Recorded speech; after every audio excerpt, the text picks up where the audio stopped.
Hello students, मैं विशाल गुप्ता आपका teacher. इस वीडियो में मैं आपको क्लास 12 सब्जेक्ट इंडियन इकोनॉमी का जो चैप्टर नंबर 4 हमारा चल रहा है, इकोनॉमिक रिफॉर्म्स सिंस 1991 एनईपी, उसके एलपीजी पॉलिसीज़ जो है हमारी लिबरलाइजेशन, प्राइवेटाइजेशन एंड ग्लोबलाइजेशन वाली, उसके good effect and bad effect कराने जा रहा हूँ।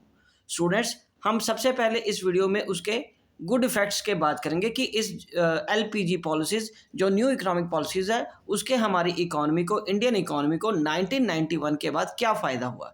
सबसे पहले फ़ायदा जो हुआ, गुड इफ़ेक्ट हुआ, वो है वाइब्रेंट इकोनॉमी। मैं आपको सरल भाषा में समझाता हूँ कि वाइब्रेंट इकोनॉमी क्या होती है। वाइब्रेंट इकोनॉमी जो होती है वो एक सस्टेनेबल इकोनॉमी होती है जो आज के समय के साथ साथ आने वाली पीढ़ी के लिए, आने वाली जनरेशन के लिए भी संभाल के रखे, ठीक है, बचा के रखे, कमा के रखे, ठीक है। तो हमारी इकोनॉमी ऐसी बनी कि आज तो वो रिसोर्सेज को एग्जॉस्ट कर रहे हैं, कंज्यूम कर रहे हैं, अर्न कर रहे हैं, जो कि आने वाली जनरेशन्स के आने वाले समय में भी काम आएगा, अगली नेक्स्ट जनरेशन्स के भी, ठीक है जी। So Indian economy has definitely become a more vibrant economy.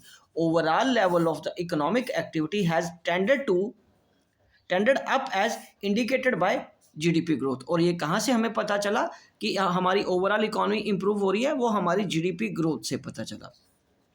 Post LPG policies के बाद the growth of GDP increased from 5.6% during 1980 to 91 पे से हम 8.2 2007 से 12 तक चले गए। मतलब 1980 से 91 के जो दशक में थे, हम कहाँ पे थे? ऑलमोस्ट ये 10 ईयर होते ना, तो ये 5.6 से लेके अगले 10 ईयर मतलब 2007 से 2012 तक, ठीक है जी, ये हम कहाँ तक पहुँच गए? 8.2% तक। उसके बाद स्टिमुलेंट, सेकंड पॉइंट है stimulant to industrial production. Stimulant का मतलब होता है तेज रफ्तार पकड़ना, ठीक है। LPG policies have worked as a great stimulant to industrial production in the Indian economy, कि उसने हमारे एलपीजी पॉलिसीज ने हमारी इकोनॉमी में इंडस्ट्रियल प्रोडक्शन को बढ़ाया। It is owing to these policies that IT industry in India has achieved global recognition, कि Indian industry ने ग्लोबल रिकॉग्निशन हासिल कर ली। Number 3, check on fiscal deficit. Physical deficit क्या होता है? सबसे पहले बात हम फिजिकल की बात करें। फिजिकल होता है सरकार के एक्सपेंसेस और इनकम से रिलेटेड जो चीज़ें होती हैं, जो आइटम्स होती हैं, उसको फिजिकल बोलते हैं। और डेफिसिट का मतलब घाटा, तो इसका मतलब सरकार के बजट का घाटा। So mounting fiscal deficit has been a serious threat to the process of investment in the Indian economy. मतलब जो बढ़ता हुआ फिजिकल डेफिसिट था, जो सरकार का घाटा बढ़ रहा था, वो एक बहुत ही ज़्यादा खतरनाक हमारे लिए चैलेंज बन रहा था। थ्रेट का मतलब वैसे तो धमकी होती है, लेकिन इसमें हम उस सेंस पे जाएं तो ये एक सीरियस चैलेंज बन रहा था हमारी इन्वेस्टमेंट के प्रोसेस के लिए, इंडिया के लिए। उस वक्त 1990 से 1991 से पहले, मतलब उस समय में जब इकोनॉमिक पॉलिसी बनने वाली थी, उस पीरियड की बात करें, उसमें सरकार का घाटा बहुत बढ़ता जा रहा था। From as high as 8.5% of GDP has been brought down to the 3.5% of GDP, कि हमारी जीडीपी 8.5 से 3.5 तक आ गई थी। Increase in foreign exchange reserve, चौथा पॉइंट है, हमारे फॉरेन एक्सचेंज डिक्रीज हो गए थे। इसमें सॉरी, मैंने डिक्रीज लिखना था, इंक्रीज हुआ है। हाँ, 1991 के बाद तो इंक्रीज हुआ। ओके जी, तो हमारे पास ये जो चेक ऑन फिजिकल डेफिसिट हुआ ना, तो हमारा फिजिकल घाटा पहले बहुत बड़ा हुआ था और उसके बाद ये कम हो गया। ये पॉइंट आपको समझ लगे ना। उसके बाद increase in foreign exchange reserve. Increase in foreign exchange reserve में क्या हुआ? Depletion of forex reserve. Forex reserve मतलब फॉरेन एक्सचेंज रिजर्व को फॉरेक्स बोलते हैं। Was one of the compelling reason for the government to shift to LPG policies. हमारा खत्म होता हुआ फॉरेन एक्सचेंज रिजर्व एक कंपेलिंग स्टेप था, एक रीज़न था कंपेलिंग। ये मजबूरी हो गई थी, ज़रूरत हो गई थी हमारे गवर्नमेंट की हमें एलपीजी पॉलिसीज में शिफ्ट होने की। Thanks to this policies, foreign exchange reserves of the country have now recorded a comfortable level. Okay जी, तो फिफ्थ फायदा क्या हुआ हमें? Good effect, check on inflation owing to the greater flow of goods and services. Greater flow of goods and services का मतलब है ज़्यादा सामान बनने की वजह से, ज़्यादा गुड्स एंड सर्विसेज प्रोड्यूस होने की वजह से इन द इकोनॉमी में, वो हम रेट ऑफ इन्फ्लेशन को कंट्रोल करने में सक्सेसफुल रहे, which has initiated the process of growth, जो कि ग्रोथ के प्रोसेस के लिए बहुत ज़रूरी था। ओके जी, तो अब हम इसका 6 पॉइंट करेंगे, कंज्यूमर सॉवरेनिटी। कंज्यूमर सॉवरेनिटी का मतलब क्या हुआ, कंज्यूमर को इंडिपेंडेंस मिली, उसको चॉइस मिली। ठीक है, अब कंज्यूमर को सिर्फ एक या दो प्रोडक्ट पे ही डिपेंडेंट नहीं रहना पड़ रहा था। Consumer sovereignty has expanded over time. This is evident from the fact that a large variety of goods and services from the diverse global markets are now within the easy reach of the buyers. जो कि पहले सामान हमें अलग अलग global market से लेना पड़ता था, अब वो ग्लोबल मार्केट्स में जाने की ज़रूरत नहीं है, क्योंकि एमएनसीज हमारे देश में आ रही थी और चॉइस बढ़ रही थी कंज्यूमर की, और आज भी बढ़ी हुई है। Flow of private foreign investment, हमारे देश में 1991 के बाद एलपीजी पॉलिसीज अपनाने के बाद प्राइवेट फॉरेन इन्वेस्टमेंट भी बढ़ी है। Private foreign investment has taken a quantum jump in the adoption of the LPG policies. Quantum jump का मतलब कि काफ़ी ज़्यादा फिगर्स में, रुपीज़ में उसका हमें फ़ायदा मिला है, इन्वेस्ट लोगों ने करना शुरू किया है। प्राइवेट फॉरेन इन्वेस्टमेंट है, पहले तो सरकारें करती थी, एक सरकार दूसरे सरकार के पास करे, जैसे अमेरिका ने हमारे यहाँ इन्वेस्ट किया, किसी और जर्मन ने हमारे पास यहाँ, जर्मन गवर्नमेंट ने हमारे पास यहाँ इन्वेस्ट किया, वो तो चीज़ चलती रहती है। लेकिन जब प्राइवेट फॉरेन इन्वेस्टमेंट आती है तो इसका मतलब बाहर के एंटरप्रेन्योर का भरोसा आपकी पॉलिसीज पे बढ़ रहा है। So this has been a matter of great relief to the government in view of the fact that कि domestic economy was not generating enough surplus for reinvestment, क्योंकि हमारी जो उस वक्त की सिचुएशन ये थी कि हमारे पास हमारी इकोनॉमी, डोमेस्टिक इकोनॉमी इतना पैसा नहीं जनरेट कर पा रही थी कि उसको दोबारा री इन्वेस्ट किया जाए। So indigenous technology was getting obsolete, और जो हमारी लोकल या डोमेस्टिक टेक्नोलॉजी वो पुरानी होती जा रही थी। It is significant to note that private foreign investment is often accompanied with the innovative techniques of production. और प्राइवेट फॉरेन इन्वेस्टमेंट आई तो वो नए से नए इनोवेटिव तरीके लेके आए प्रोडक्शन को करने की। उसके बाद 8th पॉइंट है, recognition of India as an emerging economic power. It is owing to the LPG policies and the consequent rise in the overall level of economic activity, India is now recognised as an emerging economic power in the world. LPG policies लगाने के बाद और लगातार हमारे economic activity के rise होने के साथ साथ अब दुनिया ने हमें एक इकोनॉमिक पावर के रूप में रिकॉग्नाइज करना शुरू कर दिया है। It has not only raises India's economic ranking in the world, इससे एलपीजी अपनाने से हमारे देश की सिर्फ इकोनॉमिक रैंकिंग ही नहीं बढ़ी, but also boost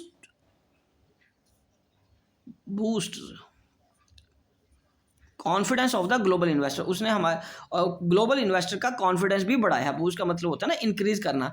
India has also become a leading exporter to auto parts, engineering goods, IT, software and textiles. ठीक है जी, तो इंडिया अब एक लीडिंग एक्सपोर्टर भी बन गया है ऑटो पार्ट्स का, इंजीनियरिंग गुड्स का, आईटी का, सॉफ्टवेयर का एंड टेक्सटाइल्स का। ठीक है जी, और 9th और लास्ट पॉइंट जो है इसके गुड इफेक्ट का, अ shift from monopoly market to competitive market.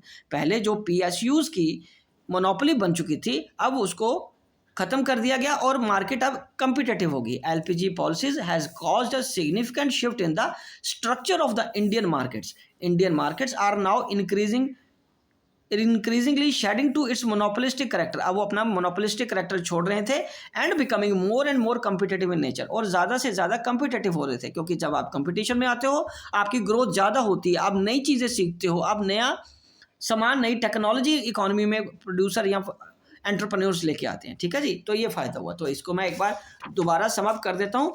पहला फ़ायदा हमें क्या हुआ, हमारी इकोनॉमी वाइब्रेंट इकोनॉमी बनी। दूसरा, हमारी इंडस्ट्रियल प्रोडक्शन बढ़ी।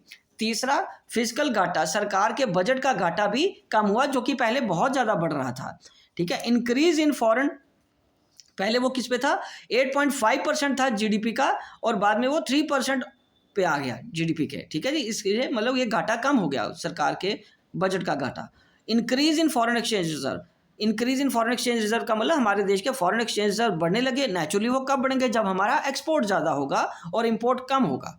ओके, कीमतों में चेक हुआ, कंट्रोल किया गया, इन्फ्लेशन को कंट्रोल में रखा गया। उसके बाद 6 पॉइंट की अगर मैं बात करूं तो 6 पॉइंट का हम ये बात करें, कंज्यूमर सॉवरेनिटी, कंज्यूमर को इंडिपेंडेंस मिली, चॉइस मिली। Flow of private foreign investment, हमारे देश में प्राइवेट फॉरेन इन्वेस्टमेंट भी बढ़ने लगी। उसके बाद है 8th पॉइंट, रिकॉग्निशन, इंडिया को अब एक इमर्जिंग इकोनॉमिक पावर के रूप में भी देखा जाने लगा। ठीक है जी, उसकी रिस्पेक्ट भी बढ़ी ग्लोबल इन्वेस्टर्स में, कॉन्फिडेंस भी बूस्ट हुआ। A shift from monopoly market to competitive market. अब जो पहले पीएसयूज की बिहेवियर था उनका कम्पिटेटिव नेचर का, वो खत्म करके कम्पिटेटिव आगे मार्केट में आ गए। ओके जी, तो ये थे गुड इफेक्ट। अब हम बात करेंगे बैड इफेक्ट। स्टूडेंट्स, जब भी कोई पॉलिसी आती है, कोई भी चेंज नया आता है, तो उसके लिए किसी ना किसी रूप में कुछ ना कुछ पॉजिटिव इफेक्ट होते हैं, तो कुछ बैड इफेक्ट भी होते हैं। मतलब यदि हमको सरकार ने कोई पॉलिसी लगाई है तो उसके कुछ अच्छे फायदे होंगे और कुछ बुरे नुकसान या कुछ नुकसान भी उसके होंगे, हमें उसको भी नज़रअंदाज नहीं करना होता। तो हम आज उसके बारे में भी डिस्कस करेंगे इसी वीडियो में। तो बैड इफेक्ट्स ऑफ एनईपी क्या है? सबसे पहले बुरा असर या बुरा प्रभाव जो एनईपी का पड़ा, वो पड़ा नेग्लेक्ट ऑफ एग्रीकल्चर। नेग्लेक्ट का मतलब कि एग्रीकल्चर सेक्टर को नजरअंदाज किया गया। नेग्लेक्ट, नजरअंदाज, इंडस्ट्री सेक्टर को ही बढ़ाया गया ना। ठीक है जी। Post NEP growth of the GDP, post NEP growth of the GDP has largely been driven by the secondary and tertiary sector of the economy। ठीक है जी, उसमें किसको ज़्यादा फायदा मिला न्यू इकोनॉमिक पॉलिसी का? सेकेंडरी सेक्टर, इंडस्ट्रियल सेक्टर और tertiary sector को, सर्विस सेक्टर को। Agriculture sector has suffered a serious neglect, इसको बहुत ज़्यादा नज़रअंदाज करना पड़ा, सीरियस लेवल तक बहुत ज़्यादा नुकसान हुआ इसका। Its growth rate has slided skip to miserably low level, और इसका एग्रीकल्चर सेक्टर का ग्रोथ रेट कम हो गया। Some important observation in this context of NEP and agriculture sector of Indian economy are noted as under. कि agriculture से related NEP से के वक्त क्या हुआ, वो ये हुआ मेन चीज़, फॉल इन इन्वेस्टमेंट, दूसरा विड्रॉल ऑफ सब्सिडीज, तीसरा कट इन इम्पोर्ट ड्यूटीज, चौथा cut in cropping, shift in cropping pattern. मैं इसका कारण समझाता हूँ। फॉल इन इन्वेस्टमेंट से क्या हुआ? अफेक्ट एग्रीकल्चर इंफ्रास्ट्रक्चर में इन्वेस्ट होना कम हो गया। विड्रॉल ऑफ सब्सिडी से क्या हुआ? It affects small farmers. Cut in import duty, high prices due to market forces. और चौथा shift in cropping pattern, uncertainty due to commercialisation. Uncertainty क्या हो गई? कमर्शलाइजेशन होने की वजह से क्रॉपिंग पैटर्न चेंज होने का ये रीजन हुआ। दूसरा पॉइंट क्या है? दूसरा पॉइंट है slow down in industrial growth as India has remove its quantitative and qualitative barriers. अब हमने क्वांटिटेटिव और क्वालिटेटिव बैरियर्स हटा दिए on imports. There has been cheaper imports of industrial products. अब बाहर से चीपर इंडस्ट्रियल प्रोडक्ट्स आने लगे, which have replace the demand of the domestic goods, जो उसने डोमेस्टिक गुड्स की डिमांड को कम कर दिया। ओके जी। और तीसरा अनएम्प्लॉयमेंट। अनएम्प्लॉयमेंट मतलब बेरोजगारी का बढ़ना। Globalisation has increase the volume of foreign investment and foreign technology. Globalisation से क्या हुआ? फॉरेन इन्वेस्टमेंट तो आई, फॉरेन टेक्नोलॉजी भी क्या आई, बट जो न्यू टेक्नोलॉजी आई उससे स्टिमुलेटेड द ग्रोथ, उससे जीडीपी भी बढ़ी। But at the same time it has choked the opportunities of employment. For example, कोई नई टेक्नोलॉजी जब आती है तो वो प्रोडक्शन तो हमें बहुत ज़्यादा देती है, बट वो उसकी डिमांड जो होती है लेस लेबर की होती है, उसमें लेबर की ज़रूरत कम होती है, जिसकी वजह से हमारे वर्कर, हमारे यूथ को, हमारे लोगों को काम नहीं मिल पाता। ठीक है जी। उसके बाद disinvestment. So NEP has encouraged disinvestment by the government. Disinvestment का होता है सरकार का प्राइवेट फर्म्स को, पीएसयूज को सेल करना। It is observe that a quick fix solution to problem of physical deficit. Physical deficit, सरकार के बजट के घाटे को, सरकार के घाटे को कम करने के लिए ये एक क्विक फिक्स तरीका, जल्दी सोल्यूशन निकाला गया कि उनको बेच दो, कि assets of PSUs are under valued causing a loss of government to the government. मतलब अपने घाटे को कम करने के लिए सरकार ने हफड़ा तफड़ी में उनको अंडर वैल्यूड में ही बेच दिया कि चलो किसी तरह पैसा है। ठीक है। तो पीएसयू को ये नुकसान हुआ कि वो सस्ते रेट पे या अंडर वैल्यूड कम रेट पे सरकार ने पीएसयूज बेच दी, जो कि वो भी एक बड़ा लॉस था। बजट का घाटा तो कम हो गया, बट अल्टीमेटली बहुत बड़ा घाटा उसको बेच के हुआ। Physical policy, owing to NEP, fiscal policy of the government has come under a severe stress। Physical policy government की पे बड़ा दबाव पड़ा, क्योंकि during the reform period the government of India has reduce tax rates. Reform period में सरकार ने tax rate कम कर दिए to induce more people to pay tax, और लोगों को ये कहा गया कि वो ज़्यादा टैक्स दें, एंड प्रिवेंट टैक्स इवेजन, और टैक्स को ना उड़ाएं, चोरी ना करें, but this has not yielded an anticipated result, पर इसका ज़्यादा फायदा और यहाँ अच्छा रिजल्ट नहीं आया। Net tax continues to be small, सरकार का जो टैक्स था वो अभी भी कम था और टैक्स रेवेन्यू कॉन्टिन्यू बी लो, और टैक्स रेवेन्यू कम थी। दिस वो has reduce public expenditure on social welfare, और इससे सरकार के लिए सोशल वेलफेयर के लिए, सरकार के पास सोशल वेलफेयर के लिए, पब्लिक एक्सपेंडिचर के लिए पैसा कम पड़ता जा रहा था। ठीक है जी। उसके बाद हम बात करेंगे लोप-साइडेड ग्रोथ प्रोसेस।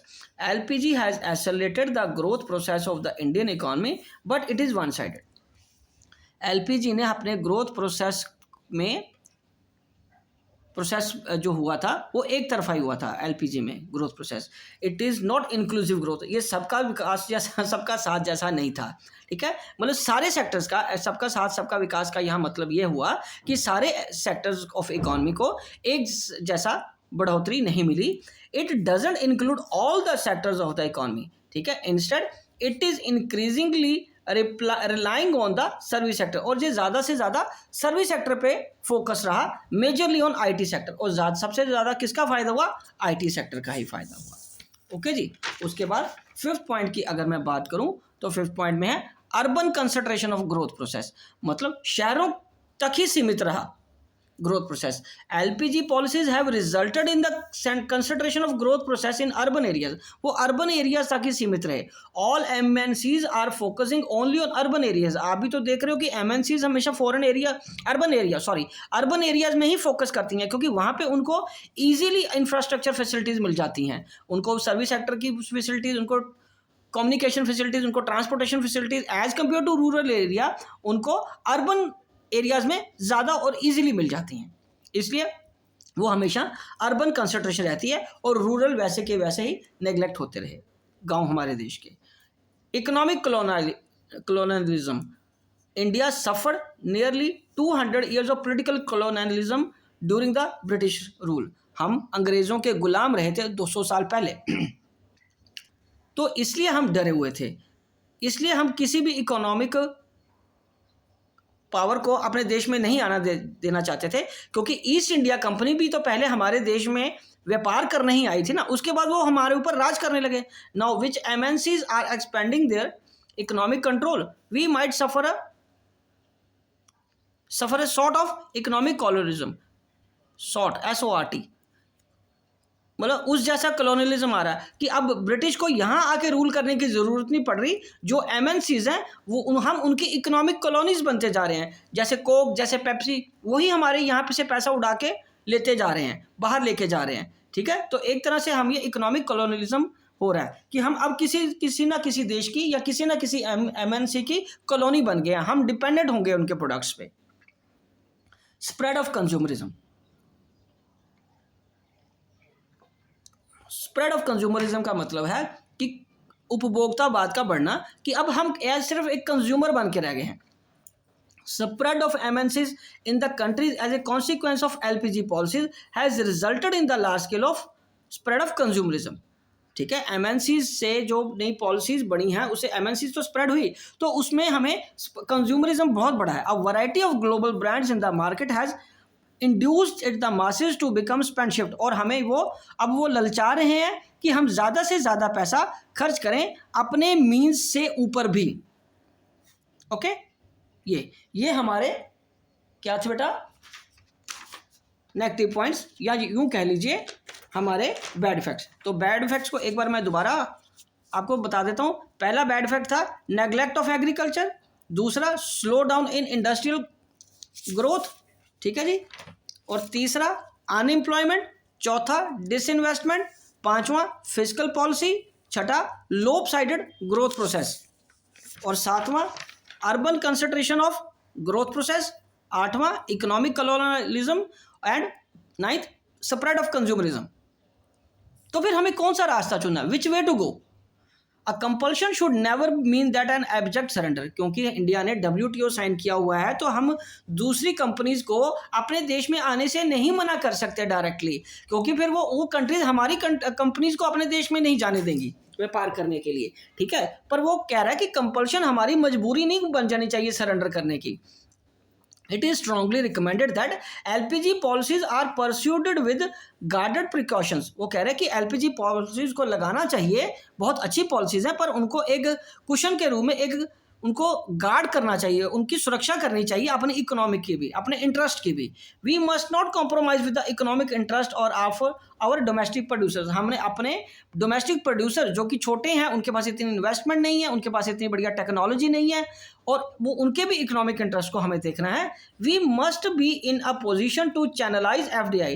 हम FDI फॉरेन डायरेक्ट इन्वेस्टमेंट को इस तरीके से यूज़ करें कि वो एरियाज ऑफ इंफ्रास्ट्रक्चर में यूज़ कर पाएँ, कि वो इंफ्रास्ट्रक्चर हमारे देश का बढ़ाने में हमारी हेल्प करें, इंस्टेड ऑफ कंज्यूमर गुड्स. ना कि वो सिर्फ consumer goods like pizza, like cold drinks, like clothing, ये चीज़ों को छोड़ के वो इंफ्रास्ट्रक्चर जैसे roads, metros, bullet trains, dams, ठीक है, इस तरीके के इंफ्रास्ट्रक्चर पे फोकस किया जाए. ठीक है जी. तो स्टूडेंट्स, इसी के साथ ये चैप्टर और ये टॉपिक और ये वीडियो कंप्लीट होता है, और मैं उम्मीद करता हूँ कि आपको ये पोर्शन अच्छी तरह समझ आ गया होगा. आप इसी तरह मेरे चैनल को सब्सक्राइब करके नेक्स्ट चैप्टर्स के लिए वीडियोस देखते रहें. ओके जी, डन.